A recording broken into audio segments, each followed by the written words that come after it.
السلام عليكم ورحمة الله وبركاته، وأسعد الله أوقاتكم بكل خير، وأسأل الله سبحانه وتعالى أن يتقبل منا ومنكم صالح الأعمال، وبارك لكم دخول هذا الشهر الكريم أيها الإخوة. هذه رسالتي لكل من كان مقصرا قبل رمضان. يا أخي المبارك، حرصك على الصلوات الخمس في هذا الشهر ليس نفاقا ولا رياء. حرصك على صلاة التراويح مع المصلين في المسجد هذا ليس نفاقا ولا رياء. فتحك للمصحف وقراءتك من كلام الله سبحانه وتعالى هذا ليس نفاقا ولا رياء، بل هذا علامة خير وعلامة إيمان بإذن الله جل وعلا.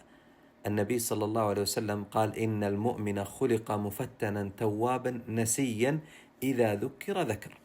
من علامة المؤمن أنه إذا ذكر بالخير يتذكر.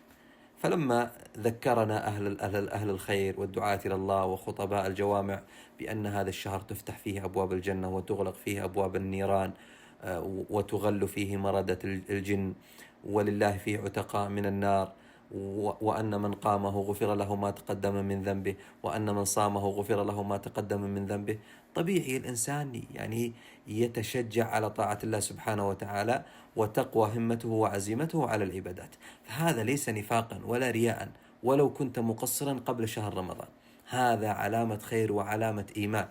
ولهذا الله سبحانه وتعالى يقول: وذكر فإن الذكرى تنفع المؤمنين. فاجتهد واعمل الأعمال الصالحة ولا تلتفت لما يقوله الناس عنك. أنت تعبد الله جل وعلا، والله سبحانه وتعالى يعلم بضعفك ويعلم بحالك ويعلم بنيتك، وسيثيبك على هذا العمل.